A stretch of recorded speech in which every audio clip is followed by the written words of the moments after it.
Hello, everyone, and welcome to the latest edition of the Liverpool.com podcast. I am still your host, Mo Stewart, and I'm joined by two people who always brighten my day, Ben Bocsak and James Martin. Now, the sun is shining, and the sun should still be shining in the hearts and minds of all Liverpool fans after another brilliant display of the weekend against Brighton. But I have to say, we are getting to that part of the season where, unfortunately, contract negotiations start to drip feed into all of our hearts and minds.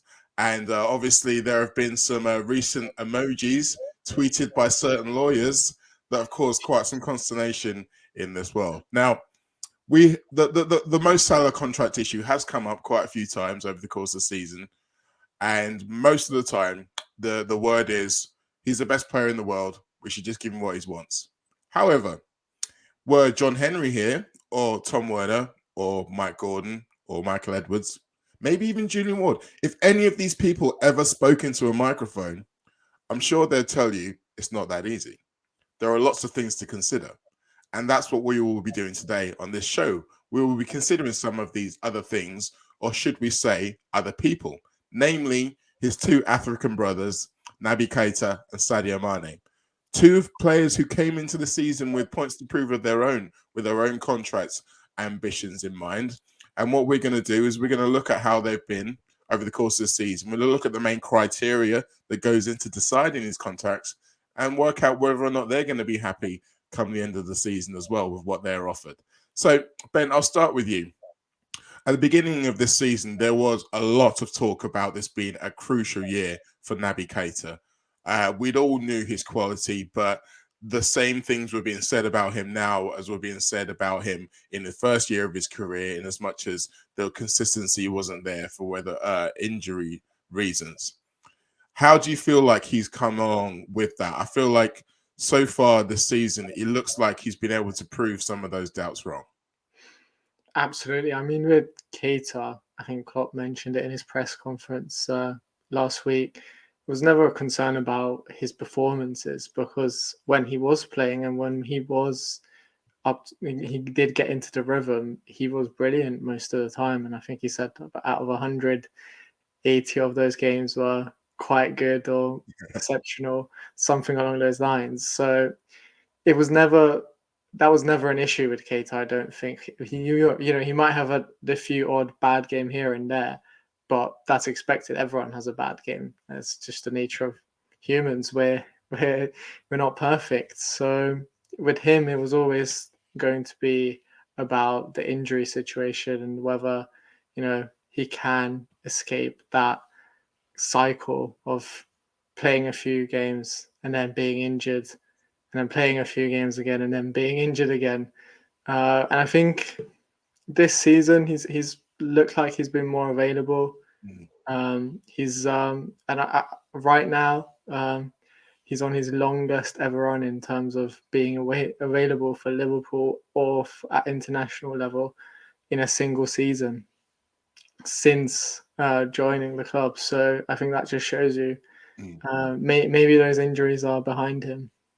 Well, let's hope so. And I mean, to be honest, I think we've all at times indulged, whether through frustration or trying to be funny, some of the memes or some of the jokes around Naby James, like, he's made of crisps, he's made of wet paper, all of those kind of things.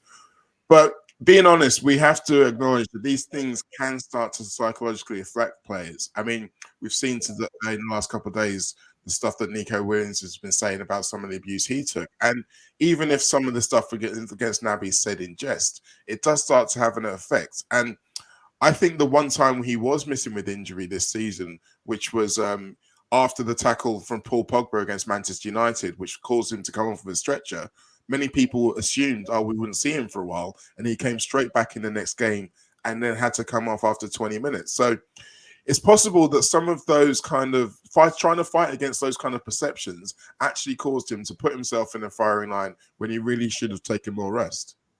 Yeah, I mean, first, I'm just going to say I always love doing shows with Ben. We're talking about the fundamental nature of human beings inside the first 3 minutes of the show. I love that.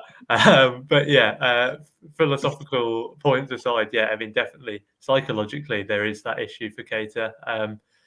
It's so difficult because you don't want to police what fans can and can't say. It's natural that there's frustration when there's this player who everyone knows is so good. It would be much less frustrating if he wasn't a good footballer, but we know what he can do, but we just don't get to see it week in, week out. And yeah, that leads to frustrations, but people do just seem to forget that these are real players, real people. It's it's kind of the inevitable consequence of where the Premier League has gone. It is so far removed from everyday lives. These aren't just people like us doing a job. Like they're just worlds apart. But on another level, they are the same. They are just people. They are just going about their everyday lives. And while that may be completely unrelatable in terms of what they're doing and how much they're earning, that doesn't give everyone free rein to pile in on them. And even as you say, like even things that aren't necessarily criticism, they're just jokes. Like it's going to weigh people down. And considering that they're coming from people who support the team, it's so counterproductive. It's like, who is this helping really? Like you maybe get a couple of cheap laughs, you get some retweets on Twitter, and then you might literally be harming the performance of the team. So it's not like let's not make any jokes, let's not have any digs at players who are performing badly or whatever. But it's just a case of let's maybe think about what we're saying, and it applies in all walks of life. I mean, maybe just save it for the WhatsApp group for now. That one doesn't go public. But I mean, to be honest, we have to mention, as Ben said earlier, John James, he has kind of turned the corner. We mentioned Brighton, it was his 100th Liverpool game. This is his 4th season. He's got 24 appearances so far this year, with 18 games still possible to play. It's looking like he'll beat his personal Liverpool record in a season of 33 performances. Do you think, we've spoken a lot in previous shows about Klopp's options in midfield, the fact that everybody seems to be available for him. How much has that helped keep people available by being able to rotate, being able to mix and match, and not necessarily asking people to go into the red zone, as the sports science people would call it? Yeah, I mean, you'd have to assume it's helped. It's easy to kind of write the narrative after the fact, in the sense that a lot of the injuries last season were these kind of freak injuries rather than kind of muscular injuries. You look at, I think Gomez had another one of his bizarre problems that just came out of nowhere. It didn't come from an accumulation of minutes. Van Dijk, similarly, he could have played as many games or as few games as he liked, and he's still been snapped by Pickford. So it's easy to kind of say that that's what happened, but then there is also an element of it for sure. It's no coincidence that this has been the best season injury-wise for both Matip and Keita. With the better rotation options in place, they've been able to manage those minutes a bit more carefully. You mentioned when Keita was sort of thrown back in, that was a kind of rare example. Most of the time when someone's picked up a knock, they've been sort of eased back in, which has been a luxury without the quality dropping off too much. So yeah, I think it's easy to say, like, I think the contrast is probably more marked than is accurate in terms of from last season to this season, but there's no doubt that it's helped. No, and I mean, sometimes perception is everything, as we've just been saying. So I think you're fair on that one as well. So, okay, we've kind of covered the injury issue. All Naby fans, don't worry, we won't talk about it anymore. Let's talk about his role on the pitch, because as Ben, you mentioned, Klopp thinks that out of those 100 appearances, probably 80 were really good. I'd say it's possibly more than that. I mean, if you look at his Premier League record, I think we have 2.69 points per game when he's on the pitch. And I mean, 2.69 is very nearly 3 points. So that pretty much says that when he's around, we're winning, which means that he is doing his job. But I want to talk about the job itself. It feels a little bit like, for a long time in his career, he was kind of held back by people's perceptions of what he could do or what he should be doing. And he wasn't being judged necessarily on what he was being asked to do. Do you think that's fair? Yeah, I mean, when he arrives, when you get the number 8 after Gerrard, there's always going to be a burden on you straight away. Certain expectations as well, when obviously people looked at his YouTube highlight reel and there was a few bangers in there for from long distance. So there was obviously going to be comparisons, but the truth is he's a completely different player. And like you say, he's got a different role in the team as well. And I think he's fulfilling that role to perfection this season. And the numbers back that up as well. Like recently I was looking up the leaders in the Premier League for smart passes in midfield. and smart passes are sort of penetrative passes that attempt to break opposition lines.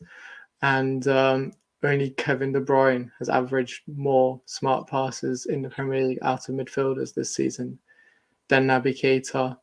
Then you look at his defensive stats. People sometimes, saw that as sort of his only frailty in the team, his only weakness. But again, I saw a stat maybe a month ago that he ranked in the top 3 out of midfielders for the tackle percent success rate as well. So, he's not just in terms of Liverpool, but in terms of the whole league, he's up there with some of the best midfielders at the moment. And I think that just proves why Liverpool are happy with him and why Jurgen Klopp is not worried about his future or anything else. And that's the beauty of this team, is that you can be looking at it thinking we want him to be more of a proactive defender or proactive attacker. But the reality is he's an understated attacker and an understated defender who is doing the job the manager wants of him. James reminds me of another former midfielder we had, a Dutch fella. I can't remember his name. Anyway, his name normally gets brought up when we talk about Keita this season, because it looks like a lot of the gaps that people were thinking we would miss from Gini Wijnaldum's game, Keita seems to have been able to fill in. He hasn't quite got the backside that Gini has, but elsewhere he seems to be able to do everything else. Yeah, it's an interesting one, because I do think that the replacement for Wijnaldum in some ways was the tweak to the midfield. We'd been kind of seeing it slowly come in towards the back end of last season anyway, but Klopp has kind of changed what he's asking of his midfielders. I mean, Wijnaldum, of course, started out from Newcastle as this kind of exciting attacking winger who would score goals, and he came in and was like, right, you're not doing that anymore. But now there's almost been a shift the other way in terms of Klopp saying, okay, let's see what else we can get out of our midfield as a kind of attacking force as well as a defensive unit.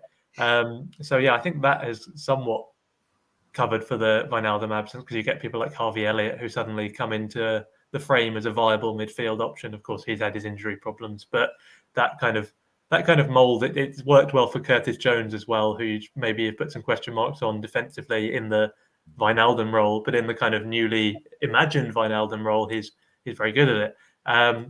But yeah, in terms of just looking at it a bit more kind of like for like, I suppose you would say Keita is the one who's plugged that gap, and I don't think anyone would necessarily have banked on that, given that one of the many strengths of Wijnaldum was his reliability. He'd give you 38 games a season, no problem, and I mean, no one would have been brave enough to say that Keita could come in and take up the slack in terms of minutes. But as we talked about, Klopp has options now. He has lots of players who can kind of replace Wijnaldum on a rotational basis, and Keita is certainly right up there in terms of the rotation order. And yeah, he's done really well.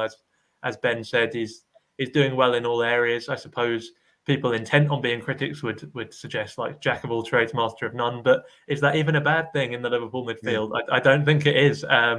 He's doing a bit of everything, and yeah, he's got Fabinho behind him as the shield. So even if there were those defensive weaknesses, perhaps not the most important thing in the world, if he can just sort of motor around, throwing in tackles, apparently at a very high percentage success rate, then yeah, I don't think anyone's going to be complaining. I think the jack of all trades is kind of still the ultimate midfield model for a Klopp midfielder. Anyway, I think that's still really what he wants, even if there are some people who are stronger in other areas. He wants them to be able to have the ability to do everything. I mean, James Milner being obviously the most ultimate example. But let's talk about some of those options, because this is the other key criteria in deciding whether or not he's going to get a contract, is where his place is in the pecking order. And I think when you look forward to the summer, we already think about the links, the very strong links with Fabio Carvalho, the fact that Milner has, in theory, been offered another deal. Henderson signed up long-term. You mentioned Jones and Elliott, that made great strides this season. And all of these strong Jude Bellingham rumours. First of all, it does sound like quite bad news for Alex Oxlade-Chamberlain. But also, it does suggest a real battle for places next year. So, I mean, we don't know what kind of offer Cage is going to be looking for in terms of years or finances, but he's going to want something that proves that has a status within this Liverpool midfield. Where do you think he lies at the moment within that pecking order? Yeah, that's the thing. A new deal has to work for Keita and for the club, because it's it's all well and good saying that he's a helpful option to have in the rotation for Liverpool, but if he is so far down the order, there comes a point where he says, "I'm better than this. I want to be playing regularly somewhere." But yeah, I think he's the next man up at the moment. I don't think he gets into the first choice Liverpool midfield, which Fabinho and Thiago are nailed down in. So then you really only have one spot left. At the moment, it kind of goes to Henderson by default. He's a very, very good player. That's not a dig at Henderson by any means. I was going to say that was a pretty brave comment to just throw out there. But continue. But it's such a hard call to make. The reason it's by default is because of everything that he's achieved and all of the performances he's put in. It's very hard to displace him. It's not a negative thing, but it just makes the job of anyone who wants his spot in the team permanently quite a tough one. But then beyond them, I mean, it's nice for Klopp because he can do things a bit on a game by game basis. So there's some games where he'd probably think, okay, this one's more of a Harvey Elliott game. But in terms of the kind of simplistic, if we're just going to go make a list, I think probably after those three, you might be looking at Naby Keita next. So the archetypal, hypothetical Champions League final lineup, you're putting Naby Keita as first sub. That's kind of where you're laying it. Yeah, I think so. I mean, we saw it in the League Cup final. Like that was like Harvey Elliott wasn't initially going to be in the squad because he was the Keita equivalent. Keita wasn't going to play because he was the next man in after Thiago. So then Thiago drops out. We see Keita come into the starting 11, Harvey Elliott onto the bench. And I think that's basically the model of where Klopp's at. Well, that sounds like good news for Naby Keita and his agent. And hopefully we'll get to see more of our magic number 8 running around for seasons to come. So it's time to talk about Sadio Mane. Now, it was interesting what you said there about Henderson, James, being someone of stature in the team and hopefully not necessarily just getting a starting place just on what he'd done previously, but having to continually earn it. That was really the talk about Sadio Mane as he entered this season, because last season wasn't his greatest. It wasn't just the goal return going down, but it looked like the confidence had drained away from him. It looked like he was struggling to do the things that had made him so great. When we look at this season, he's already scored more Premier League goals than he did last year, and there's still a significant chunk to go. It's at a rate of 1 in 2 at the moment. And yes, occasionally he will still shank one into the stands. But there does seem to be a return of that killer's confidence when he takes to the field. That did seem to desert him at times last season, do you think? Yeah, it's an interesting one because within that 1 goal in 2 games, he had that massive 9-goal drought, didn't he? So it's been a sort of season of ups and downs, if you like, for him. But he's definitely on the up at the moment in his newfound role, which I'm sure we'll touch upon more as we go on. But I do think that could be the key to the whole New Deal situation, in the sense that he's been so good. He's come back from AFCON, of course, as the champion. So partly a mentality thing potentially, but a lot of it is a tactical thing. Klopp has almost been forced into playing him down the middle. Luis Diaz has come in and made the left wing his own, but then that happily for Mane came at the same time as Notch for Jota and for Firmino. So Klopp's mind wasn't made up for him. He could have played Takumi Minamino, who's obviously been doing really well in the cups. He could have played Divock Origi, who, again, talking about track record, he's got some good things going for him.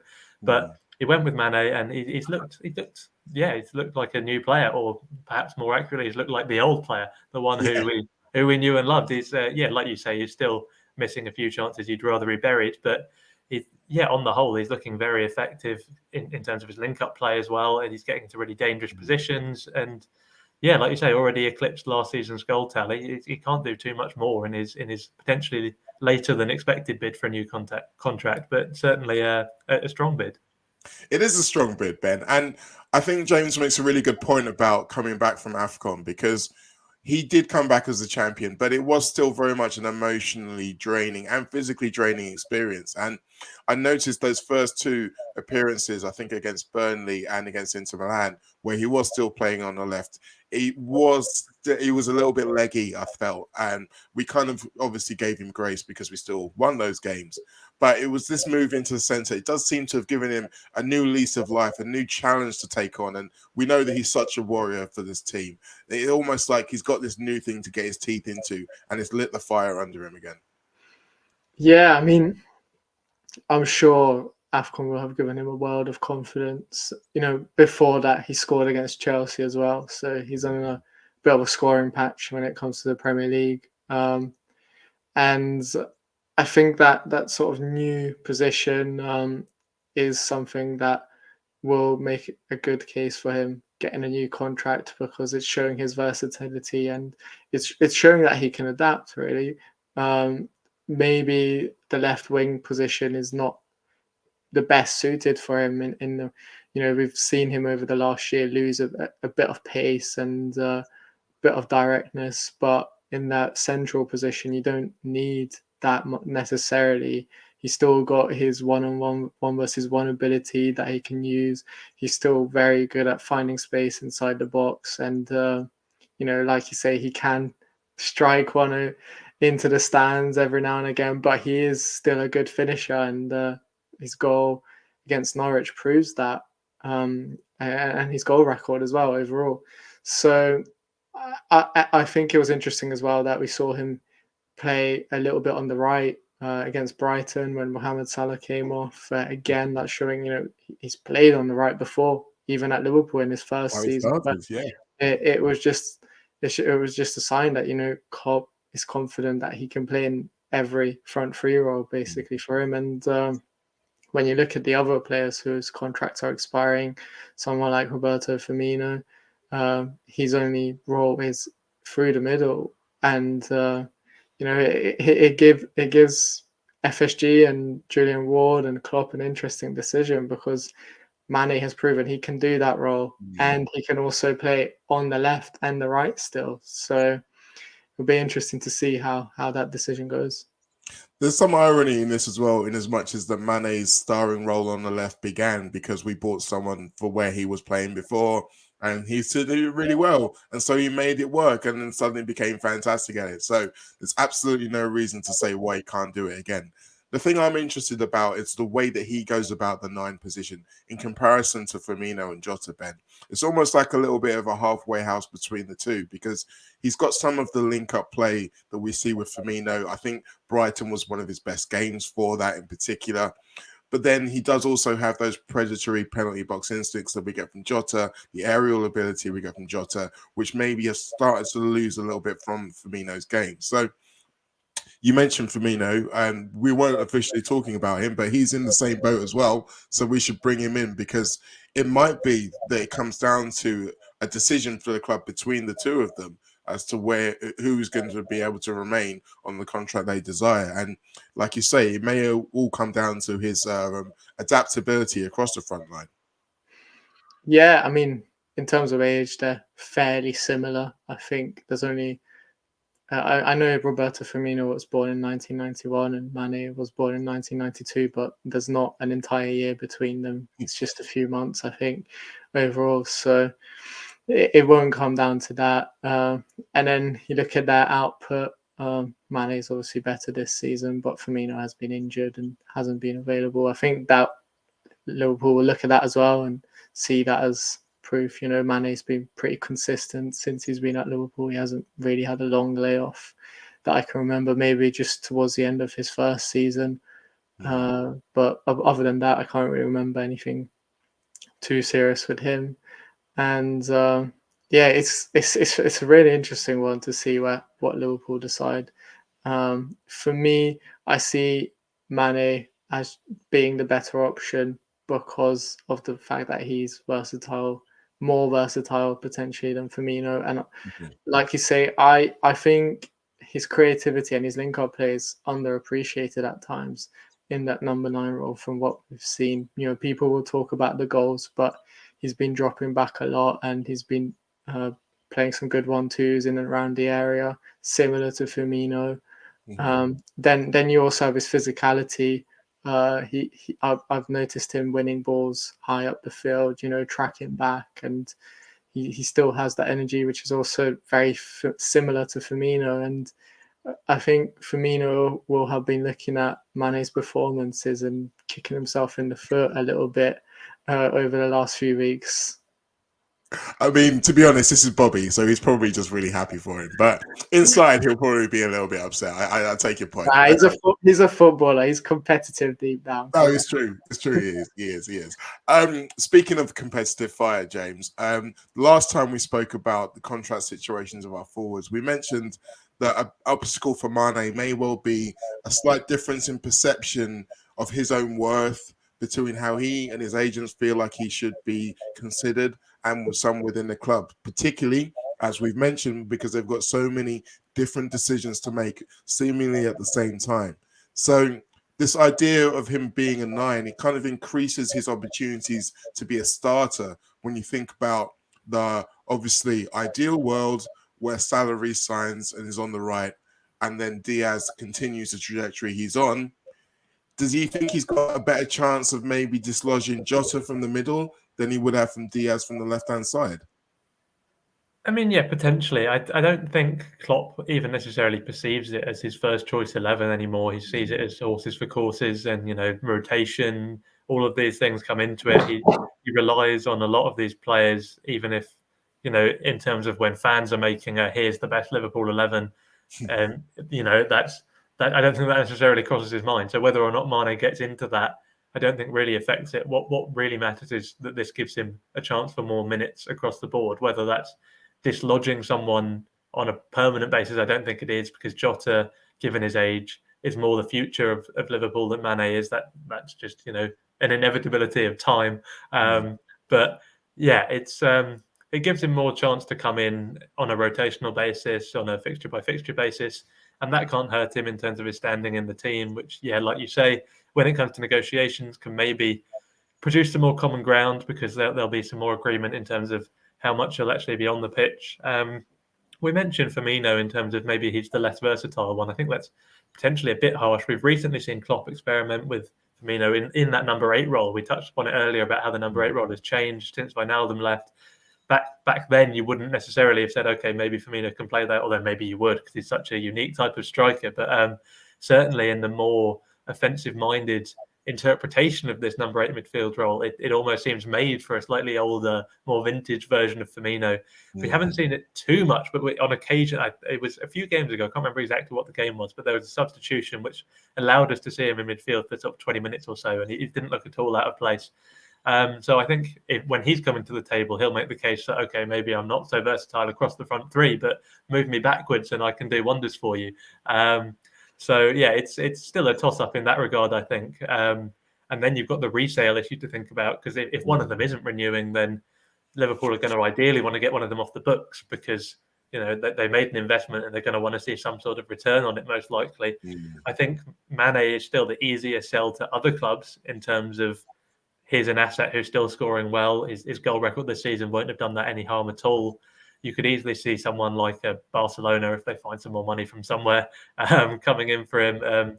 So it's tricky. There's so many things to weigh up for the club. I think whatever happens, there'll be a justification behind it, because it's so difficult. I mean, I wouldn't want to be the one making the choice. There's so many competing factors. I don't know what the best choice is. I really, really don't. I know that doesn't give much insight to the people watching, but well, it's funny you said I'm glad I'm not the one making the choice, because you know what I'm about to ask you. Right? Oh no. Okay, gut feeling. Do you think we're going to see both these two players, Keita and Sadio Mane, sign a new contract?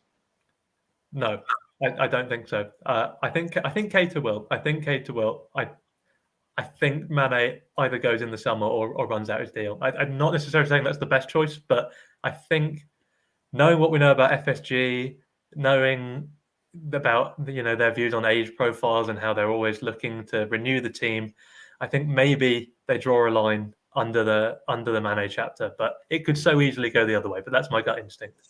Wow. I mean, I get that you're sad about this, but it's still a bit of a bombshell to absorb. Ben, what do you think? Is this the end of the Mane era? I think the opposite. I think this season has shown, particularly since January, that Klopp sees Mane's future in the team. I think the fact that he's playing him as a number 9 against Brighton over Jota and Firmino, it's a clear indication that he's not about to give up on him. Whereas with Salah, I think his future is more uncertain. Mane's demands are going to be less. And if we are talking about who's the most profitable player in the front three to sell, then it's Mohamed Salah. And unfortunately, I'm not saying that's the right decision, as James said as well. Unfortunately, I can see FSG cashing in if an agreement can't be met, if their demands are not accepted by Salah. So I think, Keita and Mane will stay at the club. You thought mine with a bombshell. I mean, I've got to say, Ben, you've got a future. I'm keeping up. I'm of hand trick. I was expecting it to be all positive, and then you dropped the bomb. I'm trying to keep optimistic, but I just think with Liverpool's history of selling players, such as Coutinho, Torres in the past, Suarez, of course, most of them happened under FSG. When there is a sort of disagreement, there's nothing. It's rare that the two sides come to an agreement. So because of that, I'm feeling a bit cautious about saying that he will stay at the club. That's fair. That's also probably why we didn't do the whole show about him, because we were going to stay positive. But no, you're right. You are 100% right. The only thing that we know at this precise moment is that we don't know what's going to come. I think for Keita and for Mane, they've made as good cases as they possibly can over the course of the season. And for them, the best way to make the ultimate case will be to collect those other 3 trophies. Ben, James, thank you for this show. We're not going to talk about Salah, I promise you, anymore, or even next week until he signs. Thanks for watching. We'll see you next week.